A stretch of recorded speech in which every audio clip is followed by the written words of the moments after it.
నమాలు అనా పెట్టుకోవాలమ్మా? అణ అణ నమా అనానే పెట్టుకోండి, అనా పెట్టుకోండి. నమ ప్రహత్వే శబ్దే చ, ఈ రెండు అర్థాలండి. ప్రహత్వ శబ్ద అనేవి దీనికి అర్థాలండి, ఈ ధాతువుకి అర్థం. ప్రహస్తే శబ్దాస అమ్మా? శబ్దాశ్చ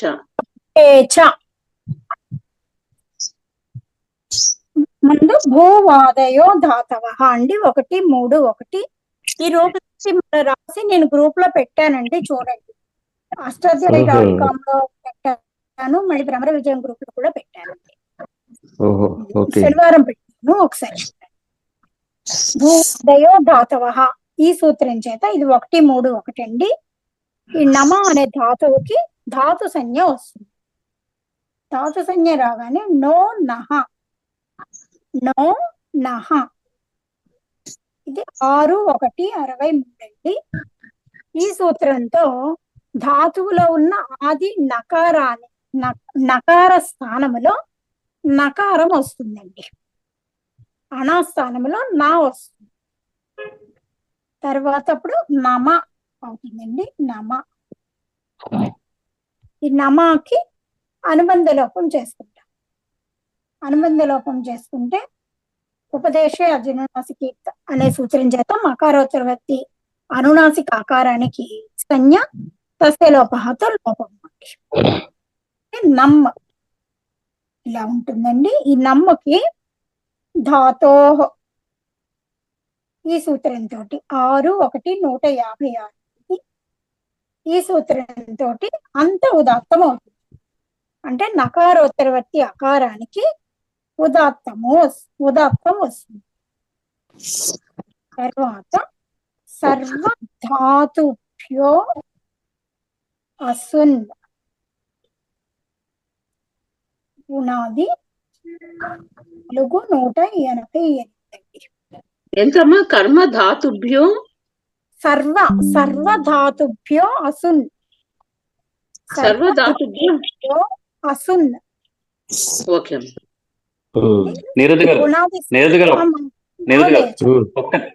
ఏం లేదు, కన్వీనియన్స్ కోసం మీరు పాణిని అష్టాధ్యాయులు పెట్టారు కదా, అది ఒకసారి చూసుకోమని. అందులో క్లియర్ గా మీరు పెట్టిన అన్ని ఉన్నాయి. అంటే ఆ సూత్రం రాసుకోక్కర్లేదని, అదే అందుకని లేదండి, రాసి పెట్టాను కాబట్టి మీరు అంటే అది ప్యారలల్ గా చూసుకుంటే డౌట్ ఉండదు, సందేహాలు రాకుండా ఉంటాయి. దీంట్లో కొంత సందేహానికి నేనే కారణం అండి, మీరందరూ నన్ను క్షమించాలి.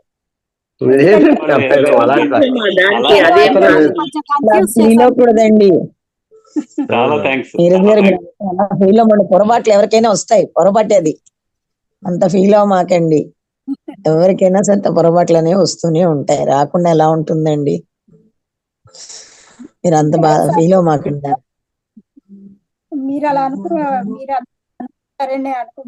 దానికి మాత్రం ధన్యవాదాలు. మీరందరూ కూడా అలా సహకరిస్తున్నారు కాబట్టి చెప్పగలుగుతున్నా అండి. కాదండి, మేమున్న పొరపాట్లు తప్పులు కూడా వస్తాయి. ఇది పొరపాటు జరిగిన తప్పు కూడా కాదు, తప్పు లేదండి. కొంచెము అంటే దీని వల్ల కొంచెం కన్ఫ్యూజన్ అయితే వస్తుంది, అందుకని మళ్ళీ నేను క్లియర్ గా ప్రశ్నించి ఒకసారి మీరు అక్కడ చూసుకోండి. అక్కడ చూసుకుంటే నెంబర్స్ అన్ని క్లియర్ గా ఉన్నాయండి. క్లియర్ గా అర్థమవుతుందండి. సర్వధాతుభ్యో అసున్, ఇది ఉణాది సూత్రం అండి. 488 అండి. ఈ సూత్రంతో అసున్ అనే ప్రత్యయం వస్తుందండి. నమ్మ పరంగా అసున్ అనే ప్రత్యయం, నమ్మ ధాతువు పరంగా అసున్ అనే ప్రత్యయం వచ్చింది.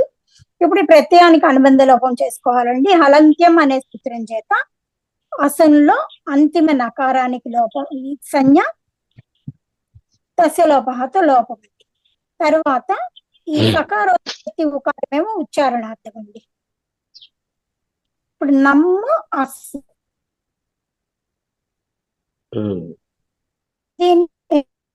ఇప్పుడు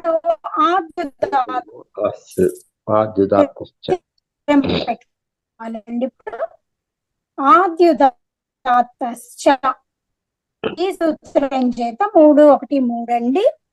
ప్రత్యయాన్ని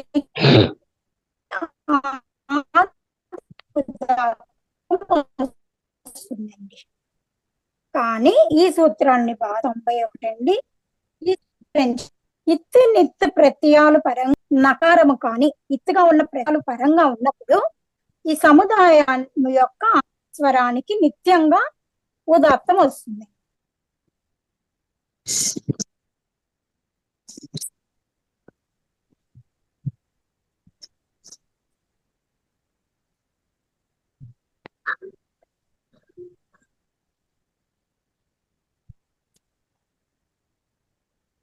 హలో అండి, వినిపిస్తుందా అండి?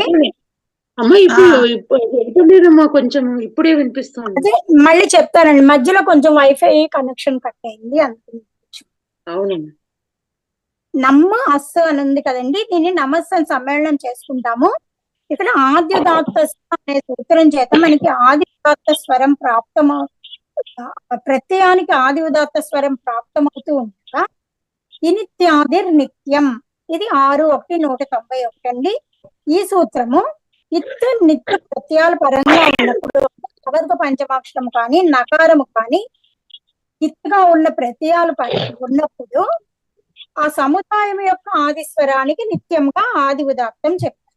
అందుకని నమస్సులో ఉత్తరోత్తరవర్తి అకారానికి ఉదాత్తం వచ్చింది.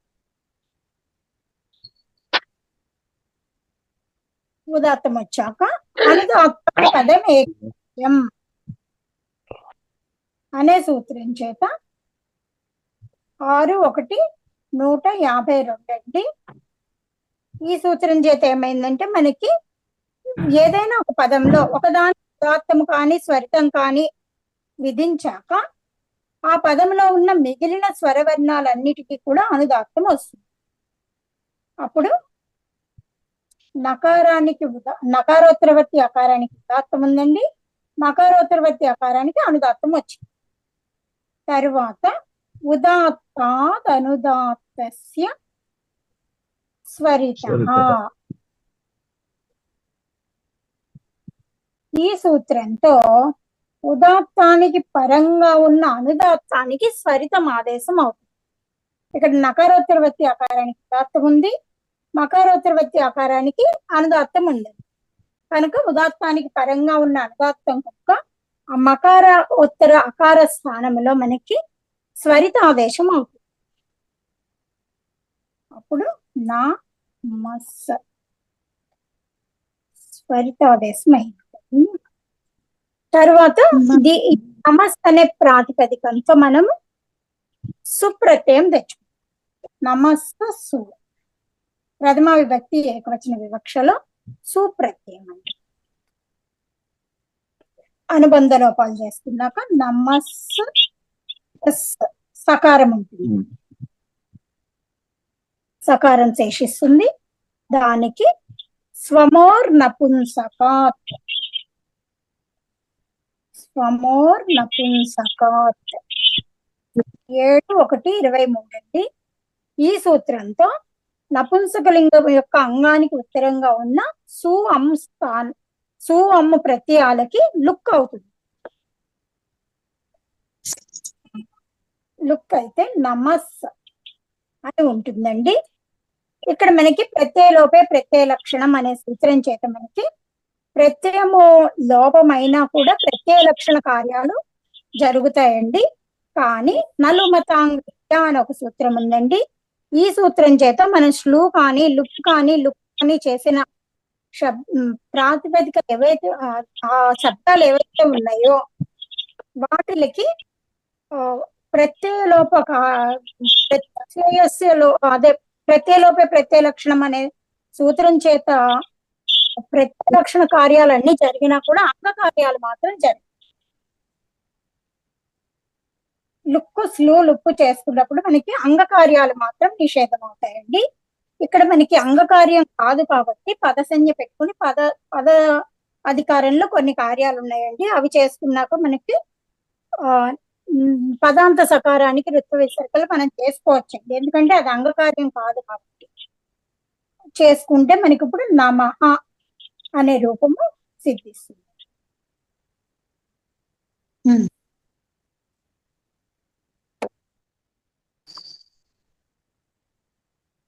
తరువాత తే అండి.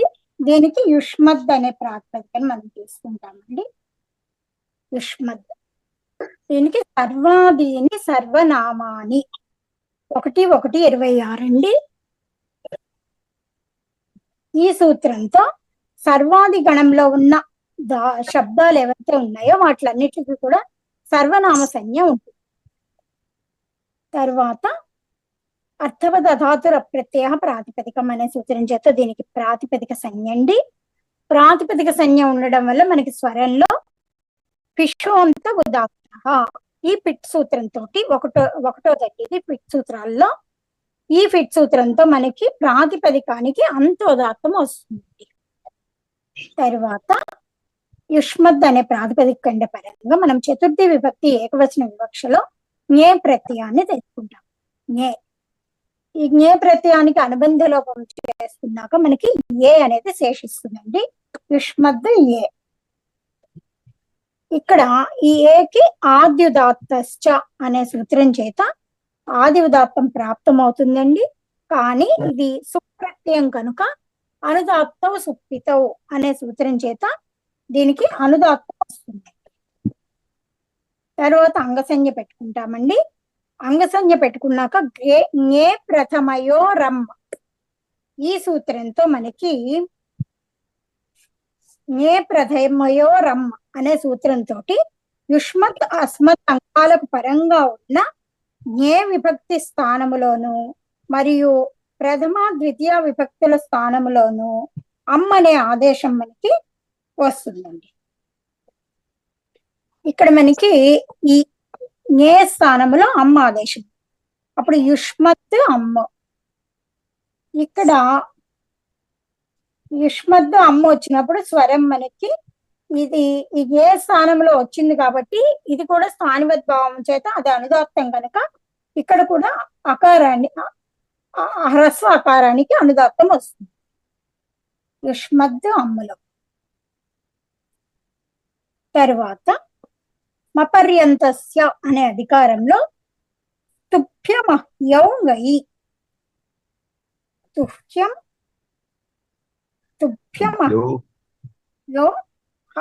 తుభ్యమహ్యౌ గయి అంటే తుభ్యము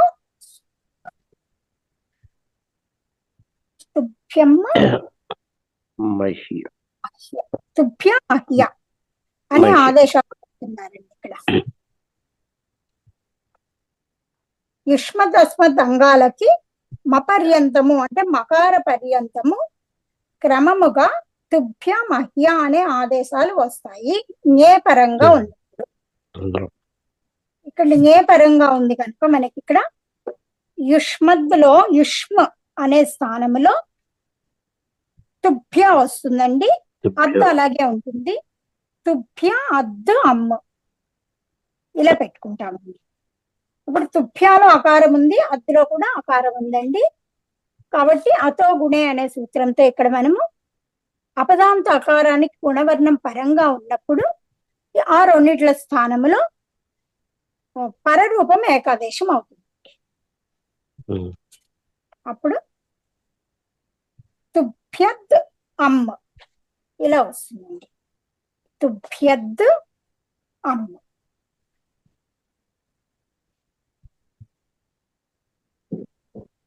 తరువాత శేషే లోప ఈ సూత్రంతో శేషము అంటే ఏం చెప్పారంటే అండి, ఇంతకు ముందు మనకి కొన్ని ప్రత్యయాలు చెప్పుకున్నారటండి.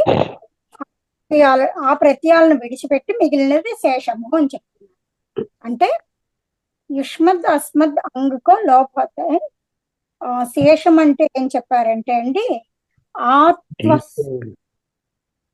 ఏంటండి ఆత్వ యత్వ నిమిత్తేతర విభక్తౌ పరతః అంటే ఆకారాది యకారాది నిమిత్తకమైన విభక్తులు కాకుండా ఇతర విభక్తులు పరమైనప్పుడు యుష్మద్ అస్మదో లోపో భవతి.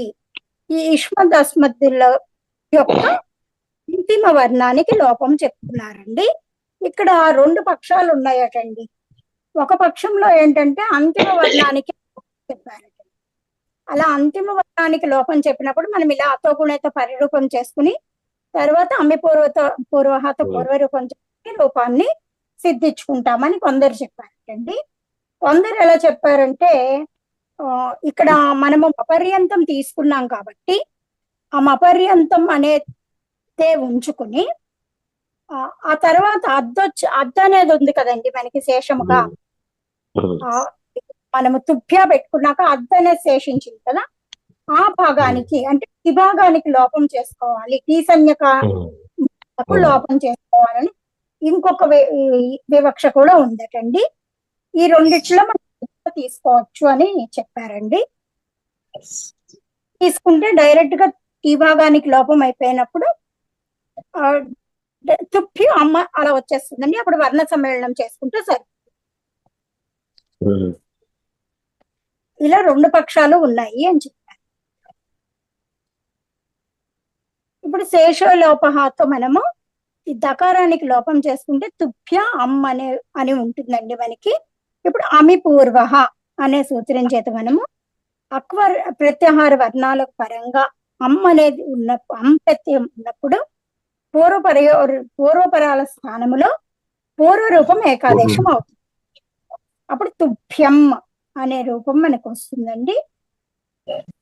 ఇక్కడ ఇంకొక సూత్రం ఏం చెప్పారంటే తేమయా ఏకవచనస్య, ఇది 8:1:22 అండి. ఈ సూత్రం చేత యుష్మదస్మతో ఏకవచనాంతయో, యుష్మదస్మత్ యొక్క ఏకవచనాంతాలకు షష్ఠీ చతుర్థి విభక్తులు ఉన్నప్పుడు పరంగా ఉన్నప్పుడు యథాసంఖ్యంగా తే మే అనే ఆదేశాలు వస్తాయి అని చెప్పారండి. ఆ ఆదేశాలు అనుదాత్తం కూడా అవుతాయి అని చెప్తారు. అందుకని ఇక్కడ మనకి ఈ తుభ్యం స్థానంలో తే ఆదేశం వచ్చిందండి. ఆ తేకి అనుదాత్తం కూడా వచ్చింది. ఇప్పుడు ఈ నమః తే ఈ రెండు శబ్దాలని మనము కలుపుకున్నప్పుడు విసర్జనీయస్య సహా, విసర్జనీయస్య సహా 8:3:34 అండి.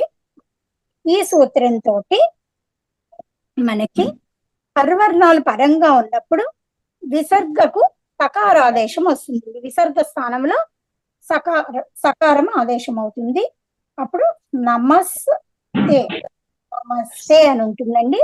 ఇక్కడ మనకి నకారోత్తరవత్తి అర్థం ఉంది, మకారోత్తరవత్తి ఆకారానికి స్వర్థం ఉందండి. తేకి అనుదాత్తం వచ్చింది. మనకి నమస్తే వరకు వచ్చిందండి. ఇప్పుడు తర్వాత దేవదత్త. ఈ దేవదత్త అనే శబ్దానికి అర్థవదధాతుల ప్రత్యయ ప్రాతిపదికం అనే సూత్రం చేత మనకి ప్రాతిపదిక సంజ్ఞ ఉంటుందండి. పిషోంతో దాత్త అనే పిక్ సూత్రం చేత ప్రాతిపదికం కాబట్టి దీనికి అంతోదాత్తం కూడా వస్తుందండి. తర్వాత మనము సంబోధన ప్రథమ విభక్తి ఏకవచన వివక్షలో సుప్రత్యయం తెచ్చుకుంటామండి. ఇది సంబోధనలో దేవదత్త సు. ఇప్పుడు మనం సుకి అనుబంధ లోపం చేసుకుంటే దేవదత్త అకారం ఉంటుందండి. అస్. తర్వాత సామంత్రితం 2:3:48 అండి. ఈ సూత్రంతో సంబోధనలో ఏదైతే ప్రథమ విభక్తి ఉందో ఆ తదంతం శబ్ద రూపం, అవి అంతముగా కలిగినటువంటి శబ్ద రూపాలకి ఆమంత్రితం అనే సంజ్ఞ వస్తుంది. సంబోధనలో ప్రథమ విభక్తి అంతాలన్నిటికీ కూడా ఆమంత్రితం అనే సంజ్ఞ వస్తుంది. తర్వాత ఏకవచనం సంబుద్ధి. ఈ సూత్రం చేత మనకి ఆమంత్రితమైనటువంటి ప్రథమ విభక్తిలో ఏదైతే ఏకవచనం ఉందో దానికి సంబుద్ధి అనే సంజ్ఞ ఉంటుందండి. ఏం హ్రస్వాత్ సంబుద్ధే, ఇది 6:1:67 అండి. ఈ సూత్రంతో ఏంగంతము కాని హ్రస్వంతము కాని అయిన ప్రాతిపదికకు ఉత్తరంగా ఉన్నటువంటి హల్లు లోపిస్తుంది. అది సంబుద్ధి అయినప్పుడే లోపిస్తుందండి. ఇక్కడ సంబుద్ధి సకారం కనుక దీనికి లోపం వస్తుంది. హ్రస్వాంతానికి పరంగా ఉన్న సంబుద్ధి సకారానికి లోపం వస్తే దేవదత్త అనే ఉంటుందండి మనకి రూపము. ఇప్పుడు మనము నమస్తే దేవదత్త ఈ రెండిటిని కలిపినప్పుడు నమస్తే దేవదత్త. ఆమంత్రితస్య చ ఇది స్వరానికి సంబంధించిన సూత్రం అండి. 8-1-19 ఈ సూత్రం చేత పదాంతాత్ పరస్య ఆమంత్రితస్య పదస్య అపదాదౌ వర్తమానస్య సర్వస్య అనుదాత్తో భవతి. ఈ సూత్రంతో పదానికి పరంగా ఉన్న ఆమంత్రిత సంజ్ఞకమైన అపదాది శబ్దం ఏదైతే ఉందో దానికి సర్వానుదాత్తం అవుతుంది. సర్వానుదాత్తం అంటే ఆ పదంలో ఉన్న ఎన్నైతే స్వరవర్ణాలు ఉన్నాయో అవన్నీ కూడా అనుదాత్తాలే. అందుకని దేవదత్త. ఇప్పుడు ఈ నమస్తే అనేదేమో మనకి ఒక పదం అండి. దీనికి పరంగా ఉన్నటువంటి అపదాది అయిన పదానికి సర్వానుదాత్తం. అందుకని దేవదత్త మొత్తం అన్నిటికి కూడా దకారోత్తరవత్తి ఏకారానికి, వకారోత్తరవత్తి అకారానికి, దకారోత్తరవత్తి అకారానికి, తకారోత్తరవత్తి అకారానికి వీటిలన్నిటికీ కూడా అనుదాత్తాలే వస్తాయి. నమస్తే దేవదత్తాలో మనకి నకారోత్తరవత్తి అకారానికి అనుదాత్తము, మకారోత్తరవత్తి అకారానికి స్వరితము, తకారోత్తరవత్తి ఏకారానికి అనుదాత్తము, తాలో అన్ని స్వరవర్ణాలకి అనుదాత్తము వస్తుంది.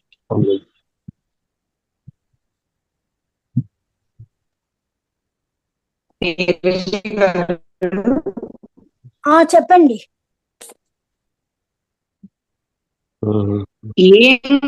హ్రస్వంత సంబుద్ధౌ అనే ఆ సూత్రం ఒకసారి చెప్పరా?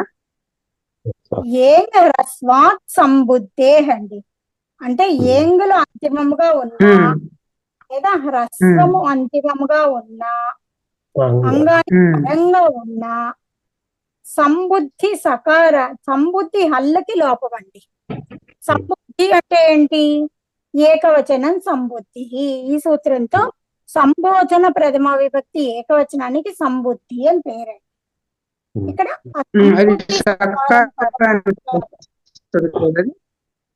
హ్రస్వానికి పక్కన ఉంది కదండి. హ్రస్వానికి పక్కన ఉన్న సంబుద్ధి సకారానికి సంబుద్ధి హల్లుకి మీదండి సకారం దేవదత్త అంటున్నాం కదండి. దేవదత్తాలో తకారోత్తరవత్తి అకారం ఉంది కదా, అది హ్రస్వం కదండి. అలానా? ఓకే, అది అక్కడ అర్థం కాదు. అంటే సంబోధన ప్రథమ విభక్తిలో సు అని తెచ్చుకున్నాం. హల్ అయింది కదా. ఇప్పుడు అర్థమైంది. అకారం అర్థం తెలియదా? ఇప్పుడు అర్థమైంది. అకారం అంటే దేవదత్త తకారోత్తరవత్తి అకారం. దానికి పరంగా ఉన్న సంబుద్ధి హల్లకి లోపం అయిపోయింది. అప్పుడు దేవదత్త అని ఉంది.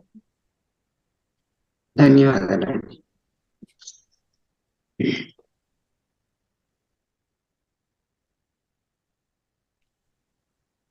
అర్థమైందండి? అయిందండి.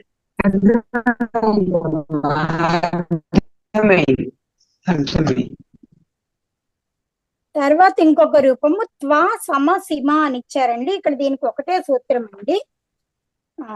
త్వా సమ సిమ అని 3 శబ్దాలు ఇచ్చారండి. ఈ మూడిట్లకి కూడా ఒక పిట్ సూత్రం ఉందండి. దాంతో అనుదాత్తాలు త్వా సమ సిమ. దీనికి త్వత్వ సమ సిమే యనుచ్చాని.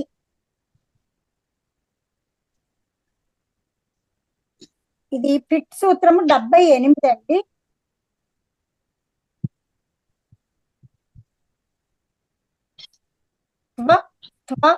సమ సిమేత్యనుచ్చాని.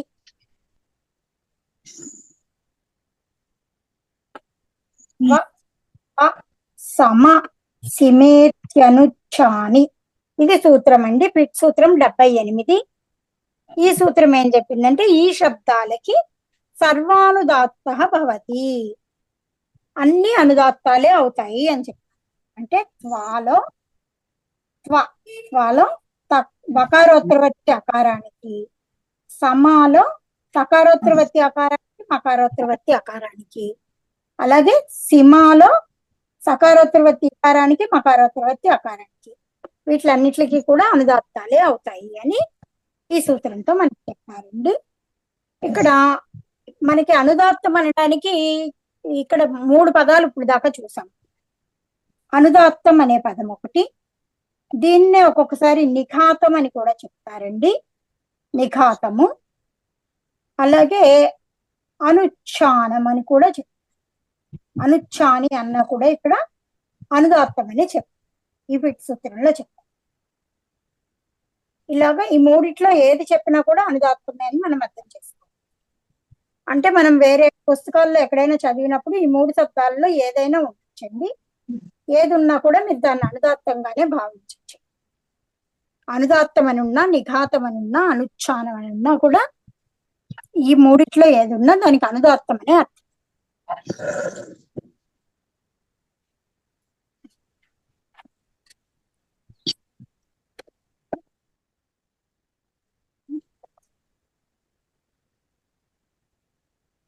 ఈ సూత్రంలో ఇంతవరకే ఇచ్చారండి రూపసూత్రానికి. తర్వాత సమాహార స్వరిత.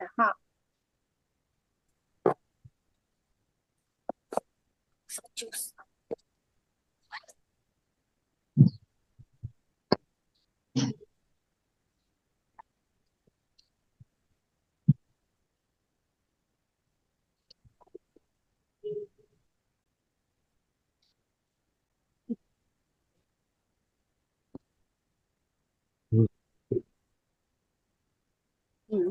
ఈ రెండే ఇచ్చారండి ఇందులో రూపాలు. తర్వాత సమాహార స్వరిత. స్వమాహార ప్రథమా విభక్తి ఏకవచనము, స్వరిత ప్రథమా విభక్తి ఏకవచనం అండి. సమాహార ఇత్యత్ర సం ఆంగ్ పూర్వాత్ పురుధాతో గై ప్రత్యయ. సమాహరణం సమాహార. సమాహారం అనే శబ్దం ఎలా వచ్చిందో చెప్పారండి.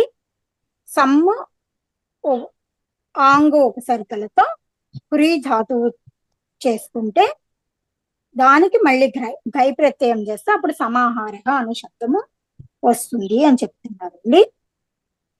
అనువృత్తి అచ్చ అనేది అనువృత్తిగా వస్తుందండి. అర్థం ఏంటంటే ఉదాత్త అనుదాత్త గుణయో సమాహారో యస్మిన్ నచి సో అచ్చు స్వరిత సంజ్ఞకో భవతి.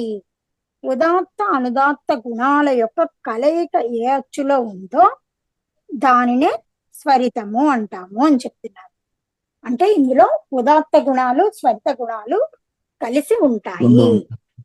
అంటే ఉచ్చైరుదాత్త అనే సూత్రంలో మనం ఏం చెప్పుకున్నామండి, తాళ్వాది స్థానాలలో ఊర్ధ్వ భాగం నుంచి ఉచ్చరించేవి ఉదాత్తాలని,